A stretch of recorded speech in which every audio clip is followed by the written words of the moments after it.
सबको जैसे कि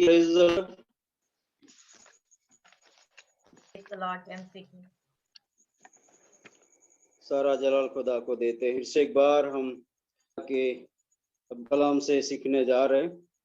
उससे पहले कि हम आंखों को बंद करें, 2 मिनट के लिए दुआ करें।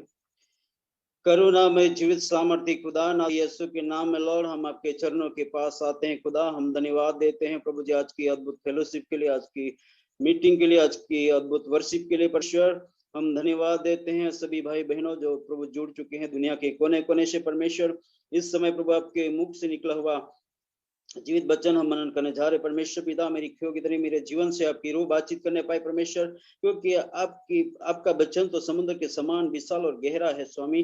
आपकी रूह के जरिए में वचन की गहराई में ले चले स्वामी, ताकि स्वाले हर एक जन आशीषित हो जाए। हम प्रार्थना करते हैं स्वामी, हालेलुया। प्रभु सभी का रूहानी को खोल दीजिए, रूहानी आंखों को खोल दीजिए परमेश्वर, ताकि आपकी आवाज को सुन पाए परमेश्वर, और आपकी रूह के जरिए हमसे बातचीत करे परमेश्वर। मेरी कोई योग्यता नहीं, मेरे जीवन से आपका रूप बातचीत करने पाए प्रभु जी। मेरा मुख और आपका लफ्ज होने पाए, साफ होने दीजिए। सारा दरमान सम्मान इज्जत जलाल आप ही को देते हुए बेनती को उद्धार करता यीशु मसीह के नाम से मांगते हैं, आमीन और आमीन। आज के मनन के लिए हम निकालेंगे प्रेरितों के काम 3 अध्याय और 1 से 16 आयत तक हम पढ़ेंगे। Acts 3 chapter 1 to 16। प्रेरितों के काम 3 अध्याय 1 से 16 वचन हम पढ़ेंगे। मेरे लिए सारा पढ़ेगी। प्रेरितों के काम 3 अध्याय वचन 1 से लेकर 16 तक हम पढ़ेंगे। पतरस और यूहन्ना तीसरे पहर प्रार्थना के समय मंदिर में जा रहे थे, और लोग एक जन्म के लंगड़े को ला रहे थे, जिसको वे प्रतिदिन मंदिर के उस द्वार पर जो सुंदर कहलाता है बैठा देते थे, कि वह मंदिर में जाने वाले से भीख मांगे। जब उसने पतरस और यूहन्ना को मंदिर में जाते देखा तो उनसे भीख मांगी। पतरस ने यूहन्ना के साथ उसकी ओर ध्यान से देखकर कहा, हमारी ओर देख। अतः वह उनसे कुछ पाने की आशा रखते हुए उनकी ओर ताकने लगा। तब पतरस ने कहा, चांदी और सोना तो मेरे पास है नहीं, परंतु जो मेरे पास है वो तुझे देता हूँ। यीशु मसीह नासरी के नाम से चल फिर। और उसने उसका दाहिना हाथ पकड़ के उसे उठाया, और तुरंत उसके पांवों और टखनों में बल आ गया। वह उछल कर खड़ा हो गया और चलने फिरने लगा, और चलता और कूदता और परमेश्वर की स्तुति करता हुआ उनके साथ मंदिर में गया।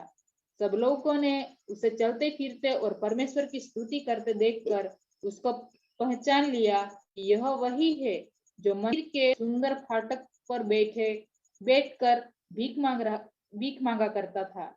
और उस घटना से जो उसके साथ हुई थी वे बहुत अचंभित और चकित हुए।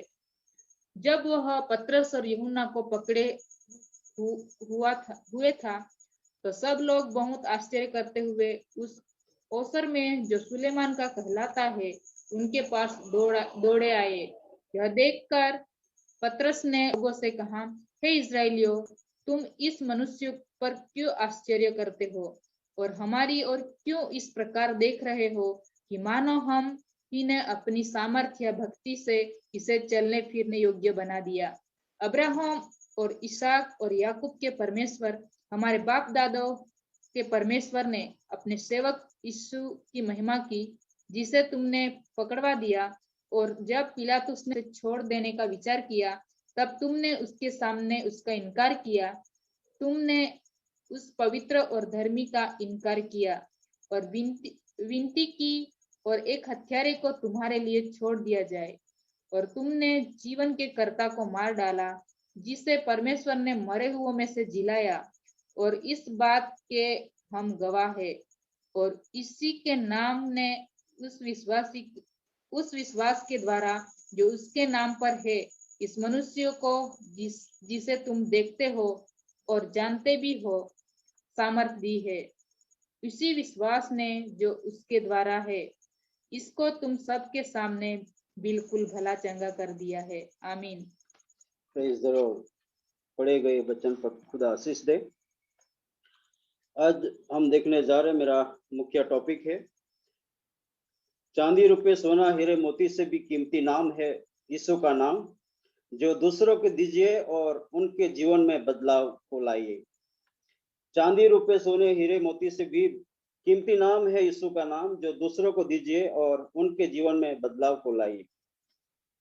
हालेलुया। हम पहली बात को देखना चाहते हैं। लिखा है, पतरस और यूहन्ना तीसरे पहर प्रार्थना के समय मंदिर में जा रहे थे। पहली बात, पितर और यूहन्ना तीन बजे, हमारे भाषा में 3 लिखा है, यहाँ पर तीसरे पहर लिखा है, 3 बजे प्रार्थना करने के लिए जाते थे। पितर और यूहन्ना दोनों प्रार्थना करने के लिए मंदिर में जा रहे थे। हम पितर के बारे में जानते हैं कि पितर का पतरस का मतलब है पत्थर, और उसका पिता का नाम योहान भी कहते हैं। और बेतसदा के रहने वाले थे। गलील समुद्र के किनारे का गांव पाया जाता था, और वहीं से वो मछलियां पकड़ना सीखा था और मछली का धंधा किया करता था। और कहा जाता है कि उसका पिता, जब पतरस छोटा था उसी समय उसका पिताजी का मृत्यु हो गया। तो जब्दी के घर में वो लोग रहते थे, दोनों भाई। इसलिए पतरस और अंद्रिया और यूहन्ना और याकूब जब्दी के बेटे थे, ये सब मिलकर मछलियां पकड़ा करते थे, और इस बार उनका मछली का धंधा करते थे। और कहा जाता है कि पतरस यीशु मसीह के पास आने से पहले वो शादीशुदा था, और वो अपने सास के साथ कफरनहूम में रहा करता था।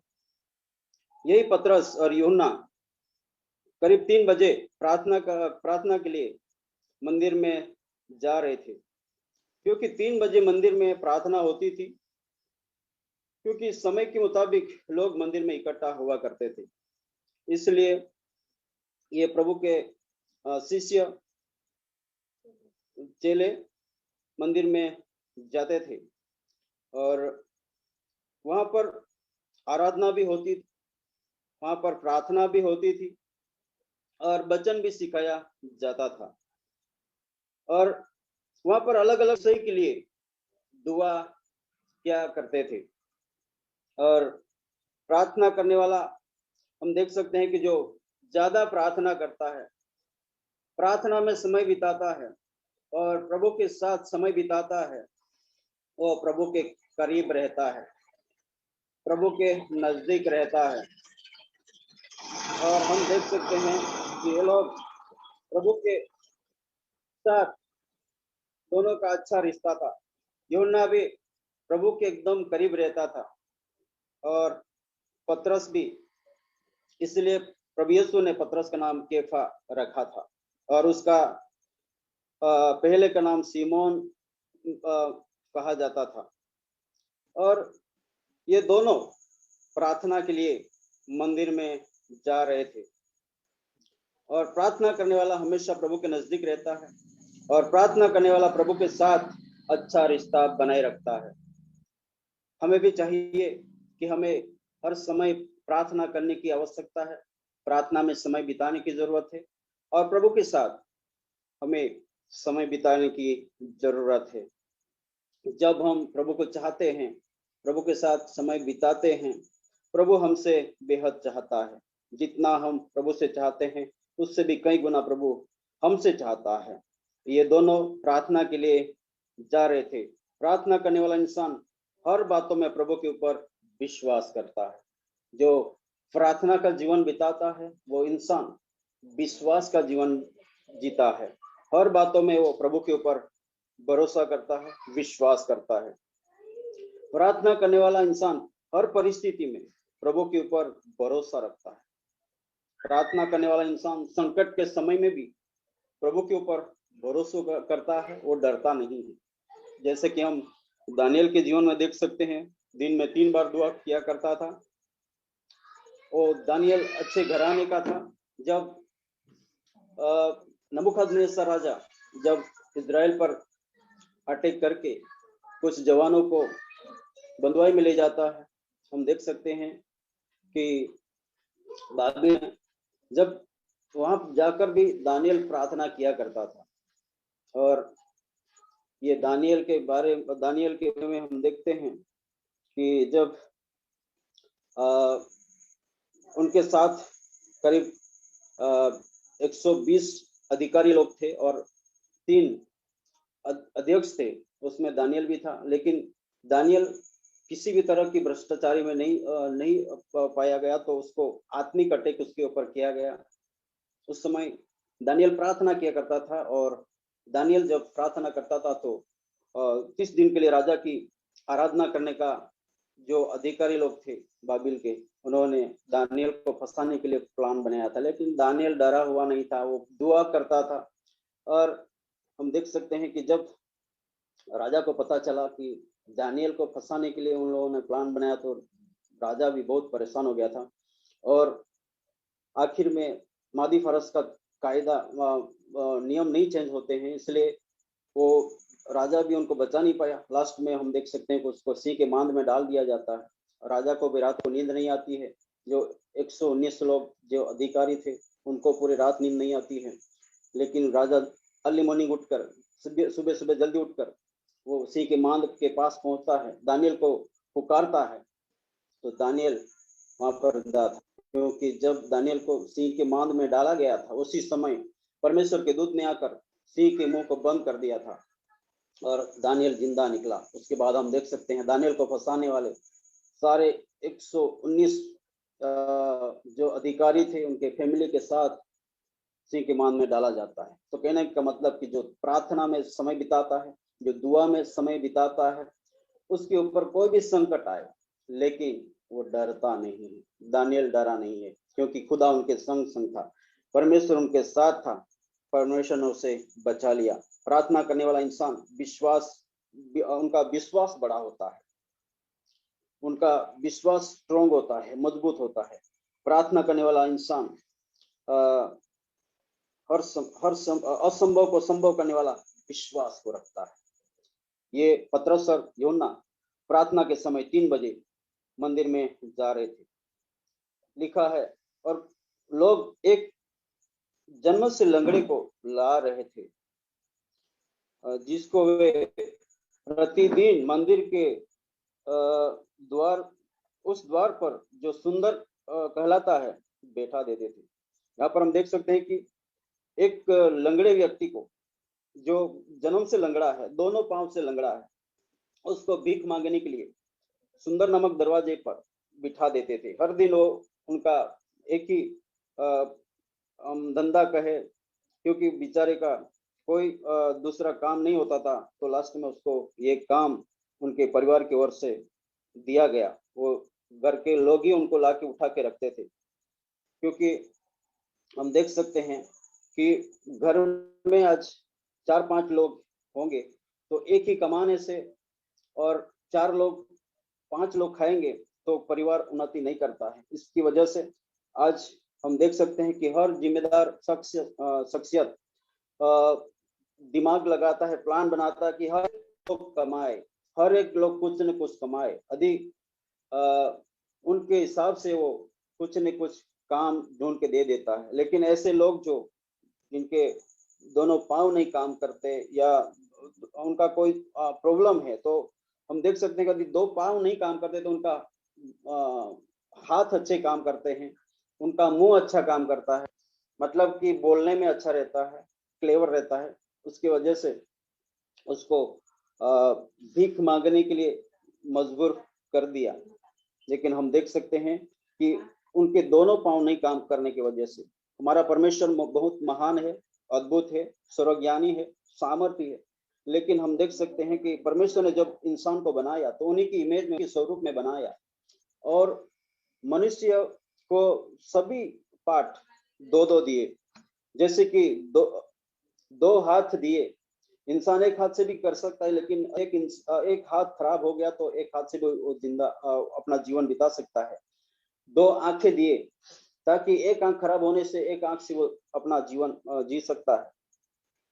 2 पांव दिए, ताकि एक पांव टूटने से भी वो एक पांव से चल सकता है।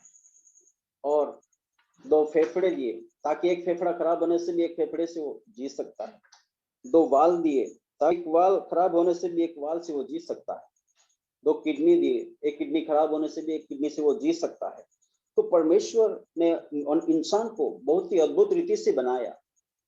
अब यदि हम नोज को देखें, नोज में 2 होल है। एक होल यदि हमें कोल्ड होता है, कोल्ड होने की वजह से यदि एक होल में श्वास हम नहीं ले पाते तो दूसरे होल से हम ले पाते हैं। परमेश्वर ने बहुत ही अद्भुत रीति से इंसान को बनाया, लेकिन यदि दोनों पांव नहीं काम करे, यदि दोनों पार्ट नहीं काम करे, तो उसको दूसरे के सहारे जीना पड़ता है। इसी कारण ये इंसान की भी यही हालत है कि दोनों पांव पैर नहीं काम कर रहे थे, इसलिए उसको उनके घर वाले लोग उठा के लाते थे और ये मंदिर के आगे जो गेट था, जो द्वार, वहां पर उनको बिठा देते थे, ताकि जो कोई परमेश्वर की आराधना करने के लिए, प्रार्थना करने के लिए आए और जो भक्ति करने के लिए आए, वो वहां से गुजरे। क्योंकि लोगों का आना जाना होता था, इसलिए वही जगह पर उनको बिठा दिया था, ताकि लोग, कोई भी परमेश्वर की भक्ति करने के लिए आता है, परमेश्वर की आराधना करने के लिए आता है, तो पहले वो उससे पुकारेगा कि वो भी खुदा के नाम से ही मांगेगा कि अल्लाह के नाम से दे दो। यदि वो इंसान उसको नजरअंदाज करेगा, उसको नहीं देगा और वहां अंदर जाके प्रार्थना करेगा, तो उसको भी मालूम है कि यदि मैं उनको नजरअंदाज करूंगा, उसको नहीं दूंगा और खुदा के पास जाके मांगूंगा, तो मुझे खुदा कैसे देगा। क्योंकि इसलिए कोई भी चाहे इंसान कैसा भी हो, लेकिन जब भक्ति करने के लिए जाता है, आराधना करने के लिए जाता है, तो पहले उसको देखा और उसको थोड़ी बहुत मदद करके वो आगे बढ़ेगा, ताकि उसकी प्रार्थना खुदा सुने, ताकि वो आराधना अच्छे से कर पाए। इसलिए लोग भी बहुत चालाक है कि ऐसी जगहों में जहां पर अच्छा धार्मिक स्थल है, तीर्थ स्थल है, मंदिर है, मस्जिद है या चर्च है, सभी जगह ये लोग ज्यादा पाए जाते हैं, जो भीख मांगने वाले बेगर लोग। मैं एक एक व्यक्ति को जानता हूं जो ऐसा दोनों पैर से नहीं चल पाता, जन्म से वैसा जन्मा है, लेकिन वो चर्च में भी जाता है। मैंने उनके चर्च में 4 से 5 बार प्रीचिंग भी किया है और उसको मैं जानता हूं, लेकिन वो प्रार्थना भी करके वहां पर जाके प्रार्थना करता है, आराधना भी करता है, वचन भी सुनता है। लेकिन जब हमारे यहाँ तो ऐसा है कि हमारे यहाँ बहुत सारी धर्म के बारे में और धार्मिकता के बारे में बहुत सारे बातें होती है, आप लोग टीवी न्यूज में देखते होंगे। तो उसका घर जो है हाईवे के पास ही है, तो वो क्या करता है कि हमारे यहाँ बहुत सारी यात्राएं होती है। यहाँ से करीब 50 किलोमीटर दूर गर्म पानी का कुंड है, वहां पर वो उनाई के नाम से जाना जाता है, वहां पर भी बहुत सारे मेले लगते हैं। फिर शिरडी साईं का जो है वो गुजरात के बॉर्डर पर ही पड़ता है, यहाँ से करीब 150 किलोमीटर होगा। तो जब कुछ लोग पैदल चलते हैं, पैदल यात्रा करते हैं, तो ये इंसान क्या करता है कि वो हाथों के बल से रास्ते पे बैठ जाता है, कटोरा या डिश लेके, और फिर वो एक बेगर के समान बैठकर मांगता रहता है। और पूरे दिन वहां से गुजरने वाले लोग उसको ध्यान करते हैं, उसको देते जाते हैं और आगे बढ़ते हैं। तो मेरे प्रियो, ऐसे कुछ लोग हैं जो इस तरह से कमा भी लेते हैं। मैं समझता हूँ कि ये इंसान अच्छे तरह से कमा लेता होगा, लेकिन उसकी सोच नहीं बदली है, उसका नजरिया नहीं बदला है। इसकी वजह से वो आज भी वैसा है। लेकिन यदि यीशु मसीह के पास आया तो वो जरूर चंगा होगा, जरूर वो उसको नई जिंदगी मिलेगी, जरूर उसकी परिस्थिति बदल जाएगी। लेकिन वो वचन भी सुनता है, आराधना भी करने के लिए जाता है, प्रार्थना भी करता है, लेकिन उसका सोच नहीं बदला है, उसकी नजरिया नहीं बदला है, इसलिए वो आज भी वैसा ही है। लेकिन कुछ लोग जबरन मजबूरन उनका पांव नहीं चलने की वजह से उसको घर वाले ये काम के लिए बिठा देते हैं। वैसे ही ये सुंदर नामक दरवाजा पर जो इंसान को बिठाया जाता है, और उनके घर वाले उनको लाकर बिठाते हैं ताकि वो पूरे दिन में कुछ कमा ले, इसलिए उसको यहाँ पर बिठाया जाता है।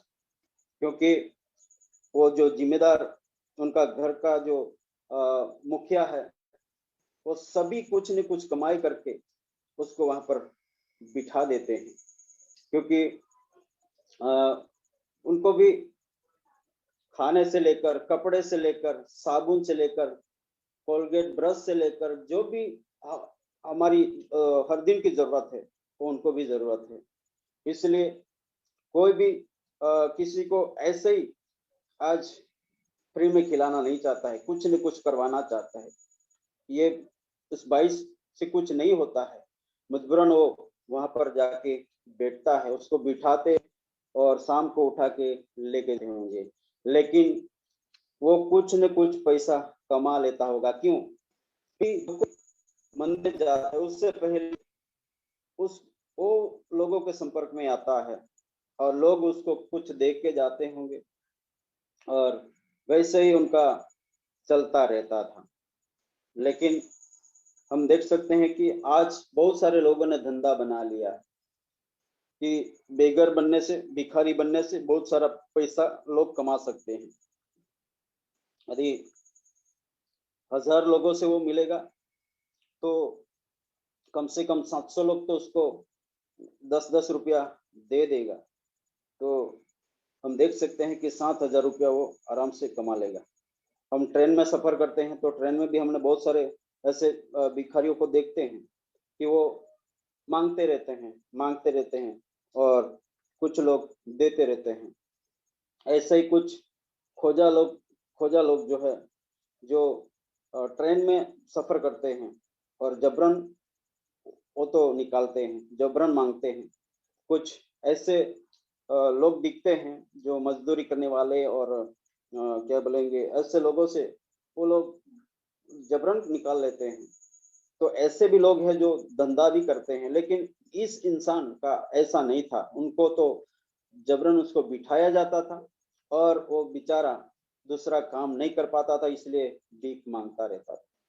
लेकिन एक दिन क्या होता है कि ये पतरस और यूहन्ना यहाँ से द्वार से गुजर रहे थे और उनके साथ वो संपर्क में आ जाता है। हम देख सकते हैं कि तीसरी बात, उसने पीतर और यूहन्ना से भीख मांगी। आगे लिखा है उसने पतरस और यूहन्ना से भीख मांगी, क्योंकि दोनों के पास झोले थे। शायद उनके पास, दोनों के पास झोले होंगे।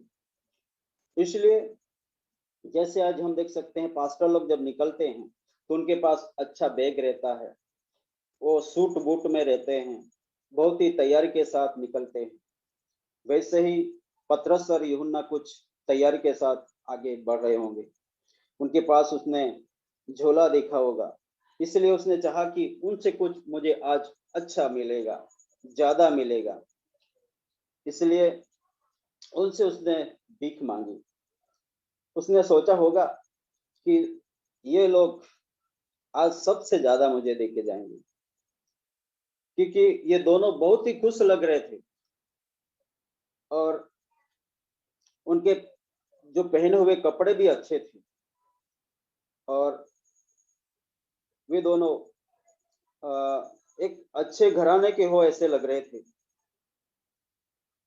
जब उन्होंने उनको कहा, पतरस और यूहन्ना ने कहा कि हमारी ओर देखो, तो और ये खुश हो गया होगा कि सच में आज मुझे बहुत ही बड़ा फायदा होने वाला है, मुझे बहुत ही ज्यादा मिलने वाला है। हर दिन जो मुझे मिलता है पैसा, उससे कहीं ज्यादा आज मिलेगा, क्योंकि ये बड़े लोग हैं और मुझे आज ज्यादा ही देके जाएंगे और मुझे बड़ा फायदा होने वाला है। और हर दिन जो मुझे मिलता है, हर दिन जो मैं कमाता हूँ, उससे कई गुना ज्यादा आज मुझे मिल जाएगा, ऐसा उसने सोचा। और उसको बहुत बड़ा विश्वास हो गया, जरूर मुझे कुछ मिलेगा करके उसने उनकी ओर टकटकी लगाए हुए देखा। वो उनकी ओर देखता रहा कि मुझे जरूर कुछ आज ये देने वाले हैं। लेकिन पतरस और यूहन्ना ने कहा, हमारे पास चांदी और सोना नहीं है, लेकिन हमारे पास जो है वो हम तुझे देते हैं। हर दिन उनको पैसे के सिक्के मिलते होंगे, लेकिन ये पतरस और यूहन्ना कहता है कि हमारे पास चांदी और सोना तो नहीं है। शायद ये भिखारी ने चांदी और सोना देखा भी नहीं होगा, शायद, क्योंकि लोग सोना चांदी तो नहीं देते हैं, सिक्का ही देते हैं। कोई 1 रुपया देता है, कोई 5 रुपया देता है, कोई 10 रुपया देता है, सिक्का ही दे के चले जाते हैं। कोई नोट देता होगा, लेकिन यहाँ पतरस क्या बोल रहा है कि चांदी और सोना हमारे पास तो नहीं है, लेकिन हमारे पास जो है वो हम आपको देते हैं। मतलब उसने सोचा कि वो चांदी सोने से भी कहीं गुना कोई कीमती चीज हमें देने वाले हैं, और उसको और अच्छा लगा और वो खुश हुआ होगा। पतरस और यूहन्ना ने कहा, यीशु नासरी के नाम से चल फिर, और उसका दाहिना हाथ पकड़ के उसको उठाया, और उसने तुरंत उसके पैरों में और उसके टखनों में बल आया, और वो उठ खड़ा हो गया और चलने फिरने लगा। मेरे प्रियो, यीशु मसीह के नाम से नया बल मिलता है, यीशु नासरी के नाम में नया ताकत मिलता है, यीशु नासरी के नाम में मुक्ति मिलती है, यीशु नासरी के नाम में शांति मिलती है, यीशु नासरी के नाम में जिंदगी बदल जाती है, यीशु नासरी के नाम में परिस्थिति बदल जाती है, यीशु नासरी के नाम में जीवन में पूरा बदलाव आ जाता है, यीशु नासरी के नाम में मेरे प्रियो बड़ी आशीष को मिलती है। यीशु नासरी के नाम में जो भिखारी है उसकी परिस्थिति बदल जाती है। उतना ही नहीं, लेकिन यीशु नासरी के नाम जिसको मिलता है, वो नाम जो है सोना चांदी हीरा मोती से भी कीमती नाम है, और वो नाम जब उस इंसान को दिया, इस शख्स को दिया, उनकी जिंदगी बदल गई। और उनका वो जन्म से लंगड़ा जन्मा था, लेकिन जब उसको ये नाम मिला, वो उठकर खड़ा हो गया और वो चलने फिरने लगा। यीशु के नाम से चमत्कार होते हैं, यीशु के नाम से लोग शिफा पाते हैं, यीशु के नाम से नई जिंदगी मिलती है, यीशु के नाम से अनंत जीवन है, हमेशा की जिंदगी मिलती है। और वो नाम पतरस और यूहन्ना ने इस शख्स को दिया, और उसके पैरों में और उसके टखनों में बल आ गया। हालेलुया। और वो इंसान उठकर खड़ा हो गया और उछलकर खड़ा हो गया और चलने फिरने लगा। मेरे प्रियो, वो नाम जो है सोना चांदी हीरा मोती से कीमती है, वो नाम हमें दूसरों को देना है। जब हम ये नाम जब दूसरों को देंगे तो दूसरों की जिंदगी बदल जाएगी, हमारे पड़ोसियों की जिंदगी बदल जाएगी, हमारे दोस्तों की जिंदगी बदल जाएगी, हमारे रिलेटिव्स की जिंदगी बदल जाएगी। और जैसे आज हमने उसके नाम से हमने आशीष पाई है, वही आशीष उनको भी मिलेगी। इसलिए हमें चाहिए कि ये नाम हमें चांदी सोने हीरे मोती से कीमती है, वो नाम यीशु का नाम हमें दूसरों को देने की जरूरत है। और हम देख सकते हैं कि वो उछल कर खड़ा हो गया। मेरे प्रियो, जब यदि हम आगे देखते हैं तो ये इंसान की जिंदगी बदलने की वजह से बहुत सारे लोग उनको देखकर चकित हो गए। आगे की बात हम देखेंगे। चौथी बात, वो परमेश्वर की स्तुति करता हुआ उनके साथ मंदिर में गया।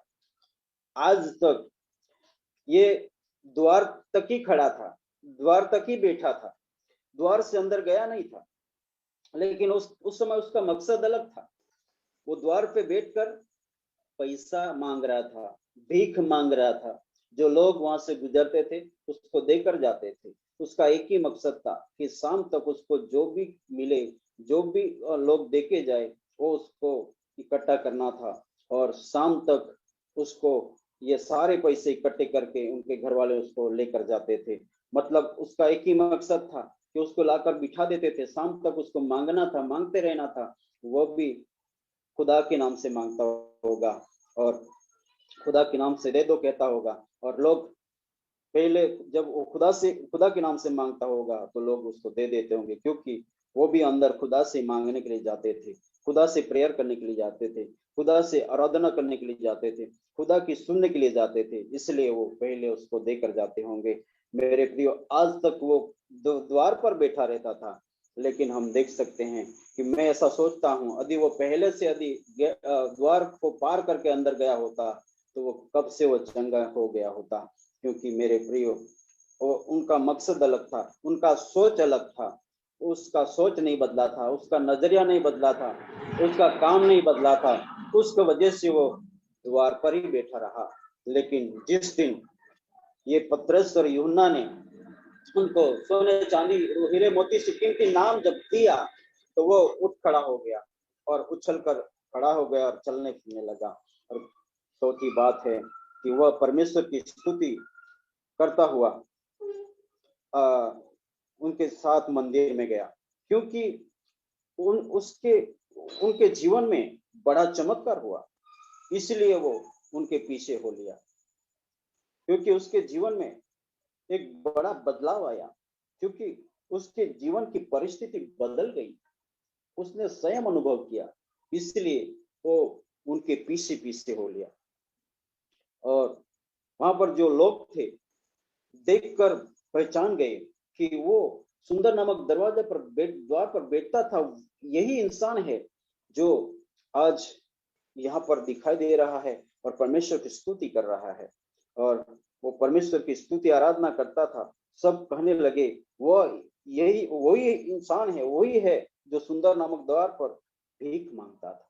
हालेलुया। सभी लोग चकित हो गए, सभी लोग आश्चर्यचकित हो गए, क्योंकि ये किस तरह चंगा हो गया, किस तरह ये उठ खड़ा हो गया, आज यहाँ पर स्तुति आराधना कर रहा है। उस चमत्कार को देख सब लोग चकित हो गए। और जब पतरस और यूहन्ना को पकड़ा हुआ था तब लोग उनके करीब आ गए और लोग पतरस और यूहन्ना को देखने लगे, पतरस और यूहन्ना को देखने लगे, क्योंकि लोगों को लगा कि उन्होंने उसे चंगा किया। लेकिन पतरस आगे खुलासा करता है कि ये आप लोग हमसे देख रहे हैं, क्यों देख रहे हैं? क्या हमारे सामर्थ्य से, हमारी भक्ति से हमने उसे चंगा किया है? परंतु पतरस कहता है जिस यीशु के बारे में, और यीशु के बारे में वो उनको प्रचार करने लगता है कि जिस यीशु को आपने पकड़वा दिया था, जिस यीशु को आपने मार दिया था, वही यीशु ने आज उनकी जिंदगी को बदला है, वही यीशु ने उसको एक नई जिंदगी बख्शी है करके पतरस प्रचार करने लगता है। लेकिन ये चमत्कार देखकर बहुत सारे लोग यीशु के पास ये मंदिर में प्रार्थना के लिए आने लगे। मेरे प्रियो, मेरी जिंदगी में भी मैंने जब पूरा जीवन प्रभु के हाथ में सौंपा था, उस समय मैंने भी ऐसा ही एक चमत्कार मेरे नजरों से मैं देखा। जब मुझे जिस शख्स ने सुसमाचार दिया था, वो लोग मुझे बड़ौदा में एक बड़ा मीटिंग हो रहा था, वहां पर लेके गए थे। वहां पर पास्टर जो आया था अमेरिका से, डॉक्टर रोजर हाउसमा आदमी, उसका नाम मुझे मालूम है, और उसके द्वारा हुए काम को मैंने देखा था। जब वो प्रार्थना करता था, अंधी आंखों खुल जाती थी। जब वो दुआ करता था, लंगड़े दौड़ने लगते थे। जब वो दुआ करता था, गूंगे बोलने लगते थे। जब वो दुआ करता था, बहरे सुनने लगते थे।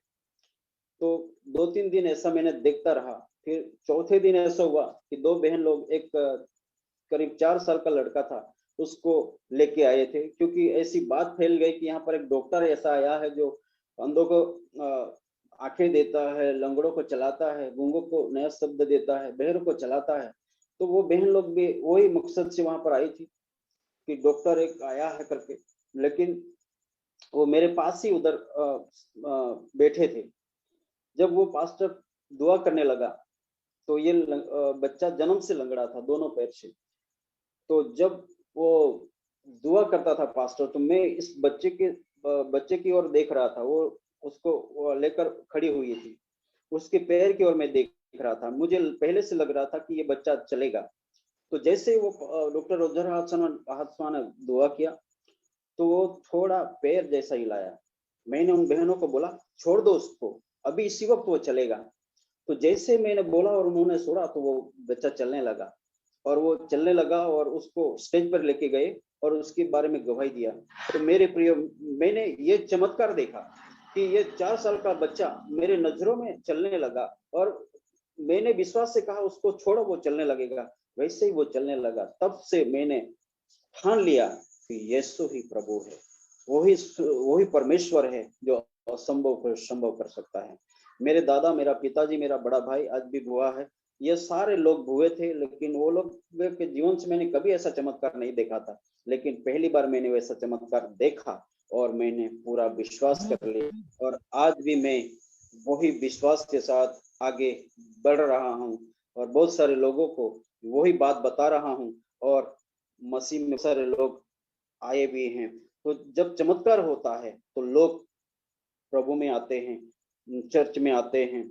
जैसे ही उन्होंने इस भिखारी को चलते देखा, इस वो भीख मांग रहा था, वो उसको उन्होंने स्तुति करते देखा, तो बहुत सारे लोग आने लगे, प्रार्थना में आने लगे, मंदिर में आने लगे। मेरे प्रियो, वही हमारा प्रभु है जो इतना, उनका नाम सामर्थी है, जो लंगड़े को भी चला सकता है, अंधी आंखों को खोल सकता है, बहरे को सुना सकता है, गूंगों को नया शब्द सुना सकता है। वो हमारा परमेश्वर है। जो पतरस और यूहन्ना ने उनको कहा कि सोना चांदी हमारे पास नहीं, चांदी सोना नहीं है, लेकिन हमारे पास जो है वो हम आपको देते हैं, यीशु नासरी के नाम से चल फिर। और वो चलने फिरने लगा। मेरे प्रियो, उनका जब धंधा नहीं था, एक मजबूर होकर, एक उनके परेशानियों के कारण वो भीख मांग रहा था। और ऐसे बहुत सारे लोग हैं जो आज भी भीख मांग रहे हैं। लेकिन मैं अमेरिका का एक निक्की बॉय के बारे में जानता हूँ। उनका दोनों हाथ नहीं है और शायद उनके पैर में भी एक छोटा पैर है। वो शख्स इतना खुश रहता है कि मेरे प्रियो, प्रभु की सुसमाचार प्रचार करता है। बड़ी बड़ी मीटिंग उसको स्टेज दिया जाता है, और वो हमारे इंडिया में भी आया है, हमारी एरिया में भी आया, वियारा में भी आया है। और वो इतना खुश रहता है कि दूसरों को खुश कर देता है। उनकी वाइफ भी थोड़ी उनके समान है, पर उससे अच्छी है। उनका एक बेटा हुआ, वो भी कुछ हाथ या पैर नहीं है, ऐसी उनकी कंडीशन, लेकिन वो बहुत ही अच्छा काम कर रहा है और खुश है मेरे प्रियो। लेकिन हम देख सकते हैं कि बहुत सारे ऐसे लोग हैं जिनके हाथ पैर नहीं है, उनको लोग भीख के लिए इस्तेमाल करते हैं और कोई दूसरा काम करने के लिए इस्तेमाल करते हैं। लेकिन हमारा प्रभु यीशु मसीह के नाम से उनको नई जिंदगी मिलती है, उनकी जिंदगी बदल जाती है। और उसी प्रकार ये इंसान की जिंदगी बदलने की वजह से, उनके जीवन में चमत्कार होने की वजह से बहुत सारी भीड़, लोगों की भीड़ उस मंदिर में बढ़ने लगी। आज हमें भी चाहिए कि ये यीशु का नाम, जो सर्वश्रेष्ठ नाम है, जो सोने रुपए हीरा मोती से भी कीमती है, वो नाम हमें दूसरों को देने की आवश्यकता है। हमारे भाई बहनों को देने की जरूरत है, हमारे रिलेटिव्स को देने की जरूरत है, हमारे पड़ोसियों को देने की जरूरत है, हमारे मित्रों को देने की जरूरत है। जो लोग आज भी यीशु मसीह को नहीं पहचानते, उन लोगों को ये नाम देने की आवश्यकता है, ताकि ये परेशानी में पड़े हुए लोगों की परिस्थिति बदल जाए। जो लोग आज भी परेशान है, वो लोग, उनके जीवन में बदलाव आ जाए। इसलिए हमें चाहिए पतरस और यूहन्ना के समान हमें दूसरों को ये नाम देने की आवश्यकता है। जब हम ये यीशु का नाम दूसरों को देंगे, उनके जीवन में बदलाव आएगा। और जैसे उनके जीवन में चमत्कार हुआ, उनके पीछे हो लिया। मेरे प्रियो, ये जिनको हम नाम देंगे, ये लोग हमारे प्रभु के पीछे हो लेंगे और उनको एक नई जिंदगी मिलेगी। तो मेरे प्रियो, इस वचन के द्वारा खुदा हम सबको बड़ी बरकत दे। आमीन।